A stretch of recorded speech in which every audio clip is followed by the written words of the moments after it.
Hello everyone, impossybull here. Welcome back, and I just wanted to make this video discussing the development process of my Irkutsk map.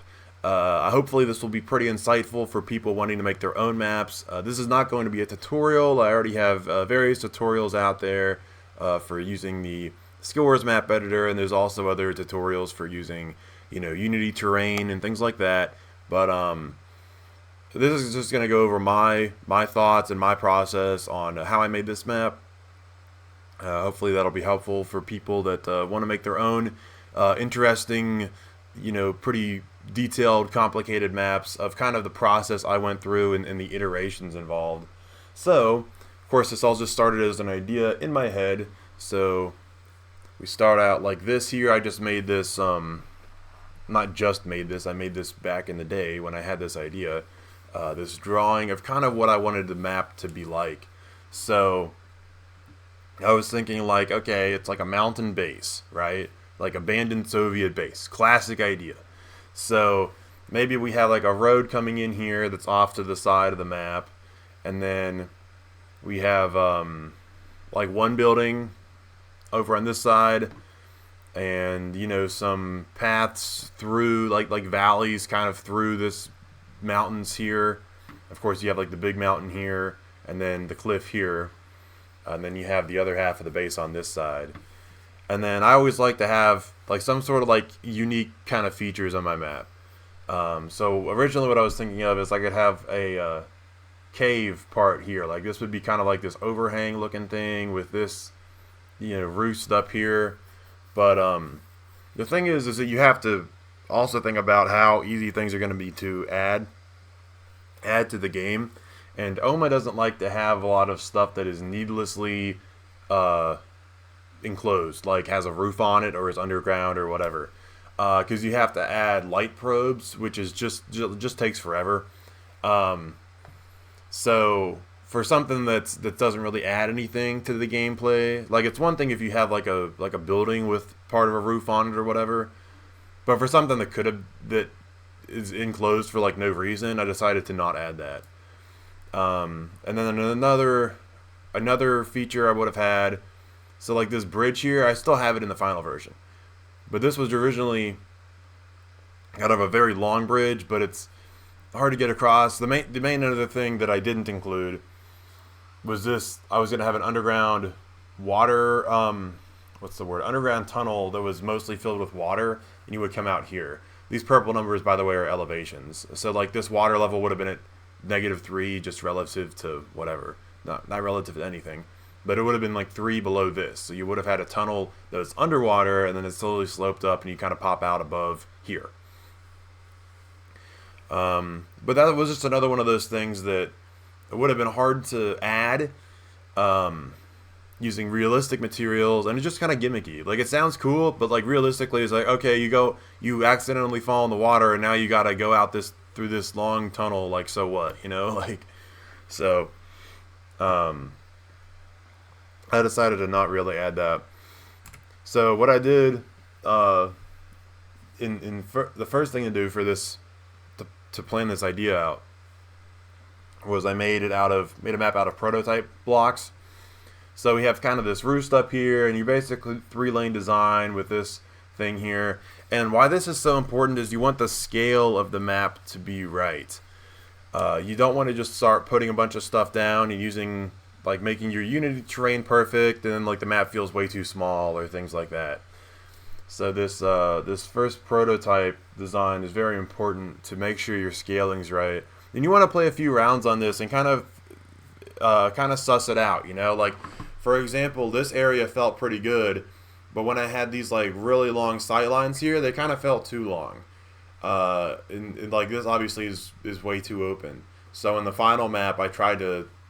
It's kind of similar to this, but I tried to cut down slightly on like the length and kind of put some cover in some of these sight lines and things like that to kind of reduce the amount of these long sight lines that no one really wants to go down.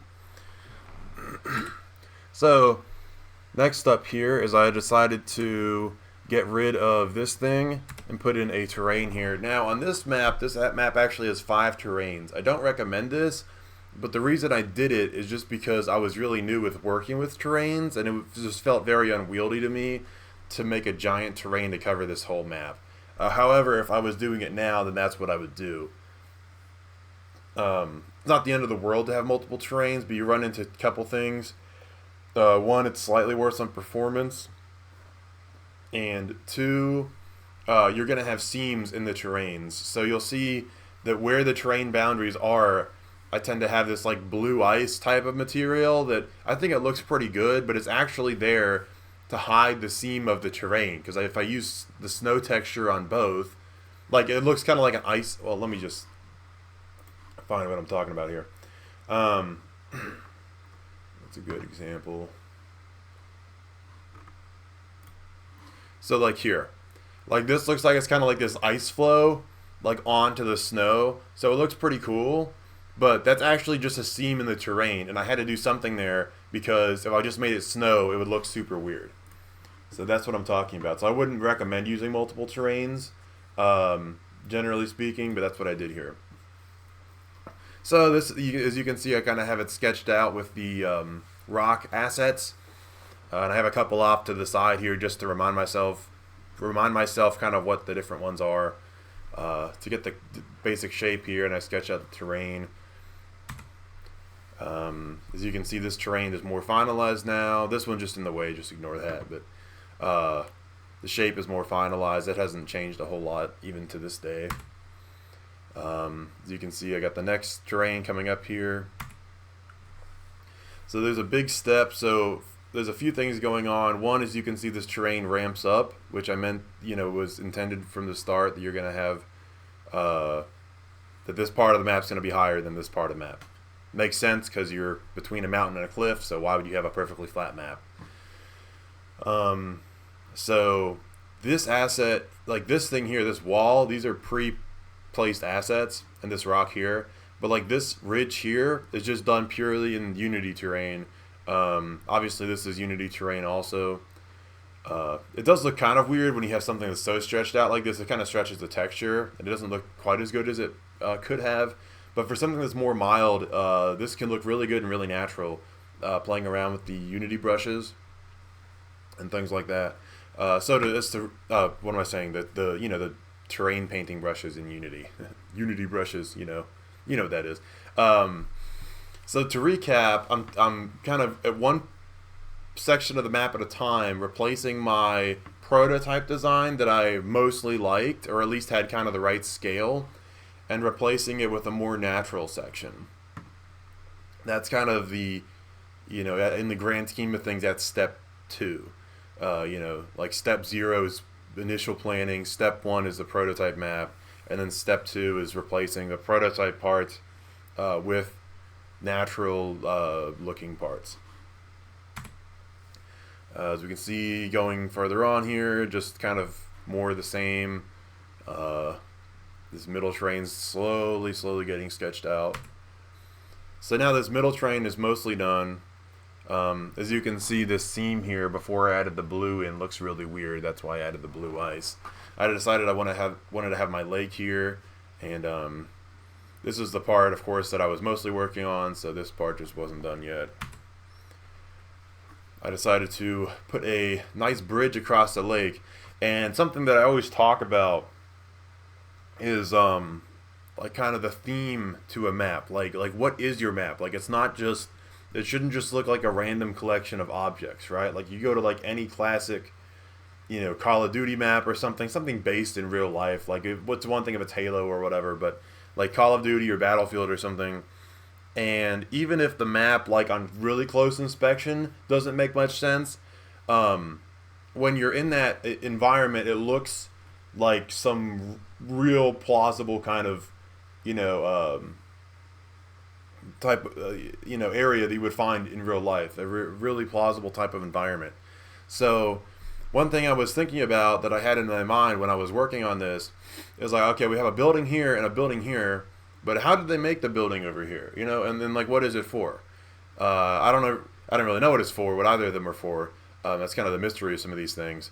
But one thing I decided to do is have a single path through the map that would be wide enough to like theoretically drive a vehicle through, even though there's no vehicle props in the map. It just kind of makes more sense that way.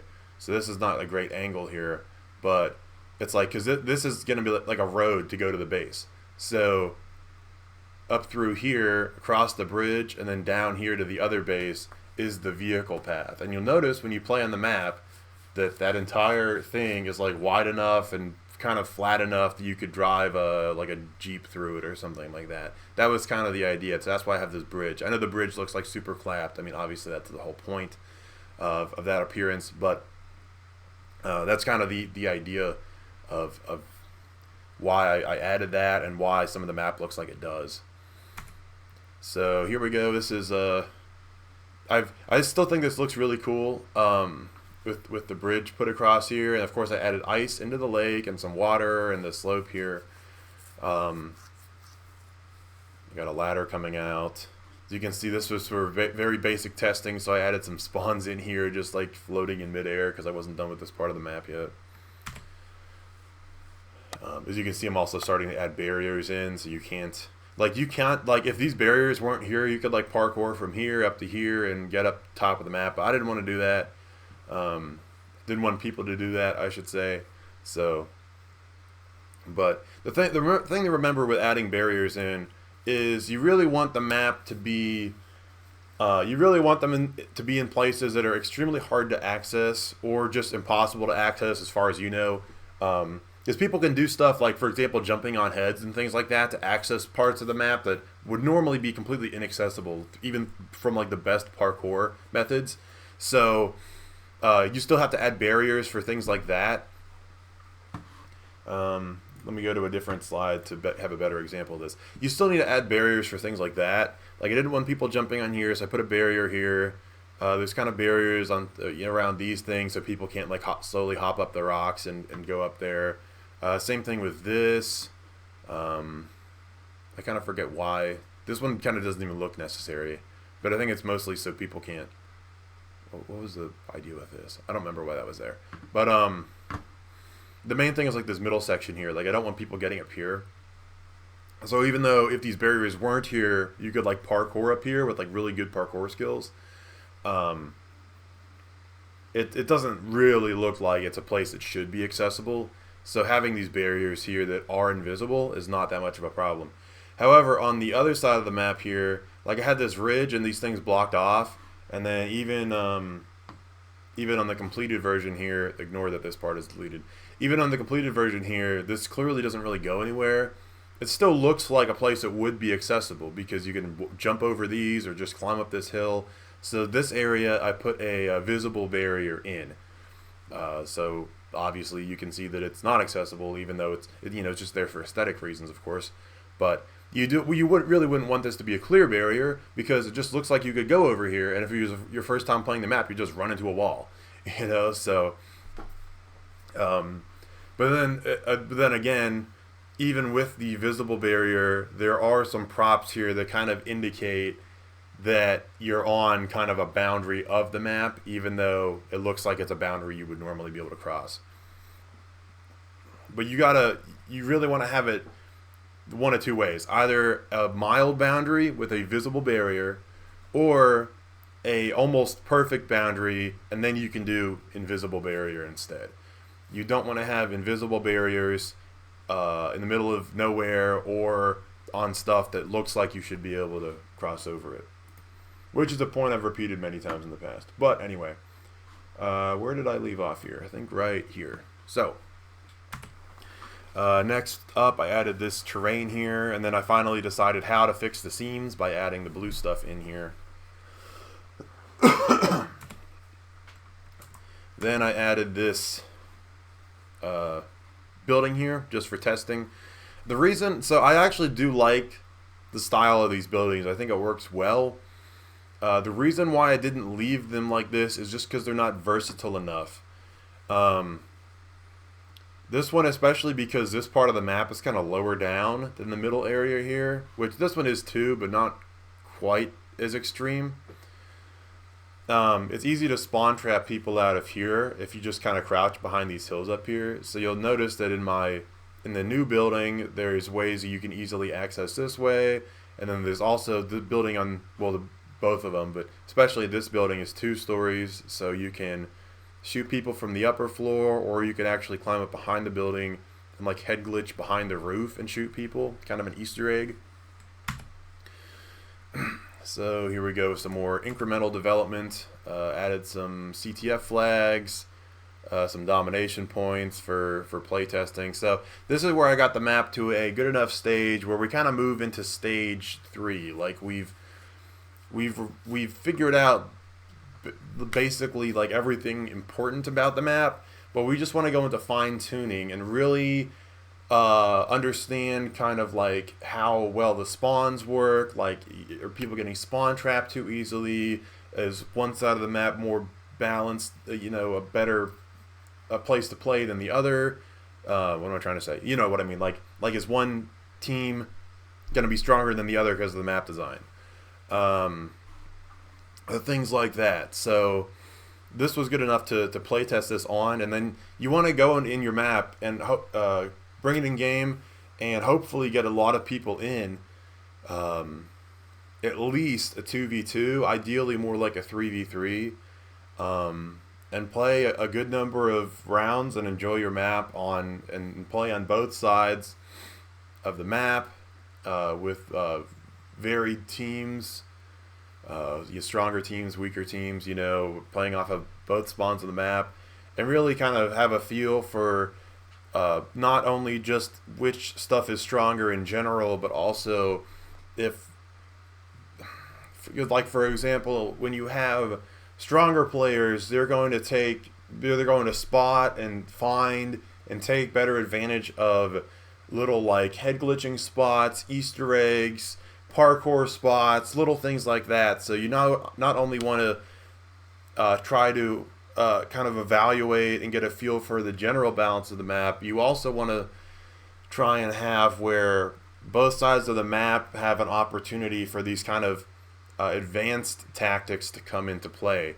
For example, on this map, it's kind of hard to see here, but there's this ridge that goes right along here behind this hill. So you can parkour from this ridge to this thing and the other way back. And it's not too easy, but it's possible both ways and not that much more difficult both ways. Which is important because these 3 props are not all the same height. Obviously, if you have something that's the same height, it's going to be the same way to jump from one side to the other, but they're not. So that was something that I had to double check, and I don't specifically remember, but I'm pretty sure I had to tweak the positions of these to make sure that you could parkour in both directions and not just like parkour this way, but not the other way around. Things like that. What's another good example? So there's like this spawn I ended up making a little stronger because it's lower down on the map. Naturally, people that are lower down are going to have a disadvantage. So there's slightly more angles, slightly more accessibility, slightly more head glitching spots if you spawn here in your spawn than if you spawn here. What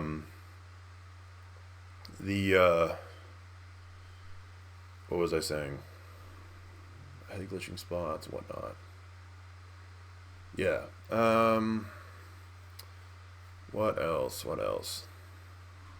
Okay, next slide. Let's see what's up. Yeah, so as you can see, I decided to make this spawn pretty sprawling here.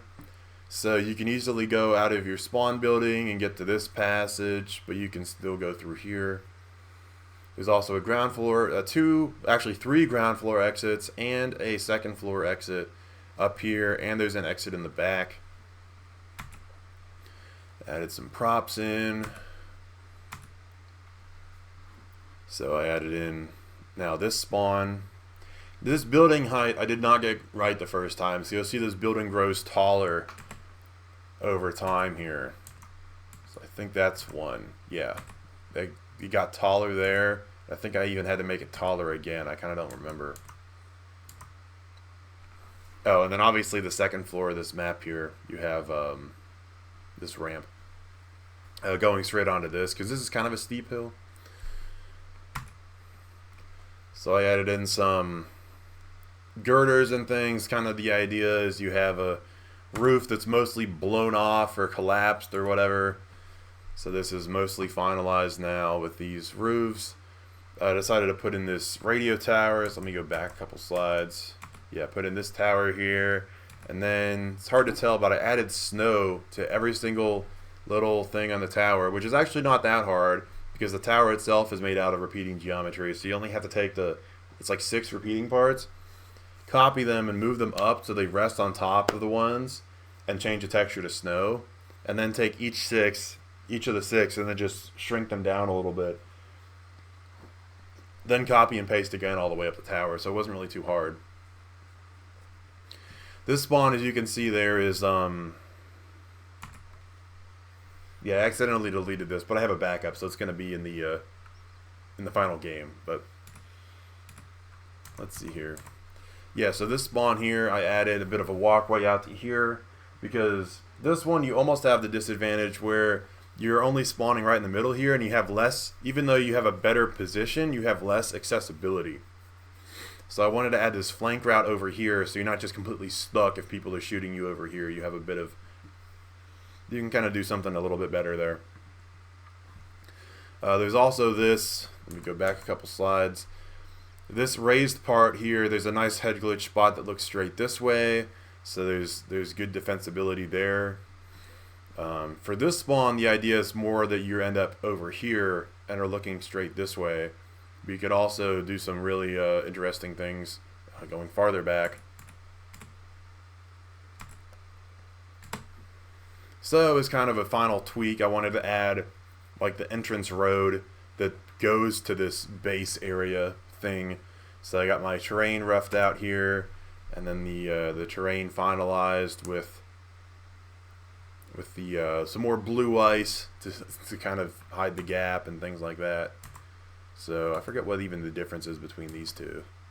I think just a couple minor tweaks. So that's about it. I'll be interested to see how this looks in game. And if you have any questions or comments about what I've been talking about, putting them down in the comments below would be good. I'll take a look at what you have to say and see if I can get back to you. With that being said, thanks for watching, and I will catch you later.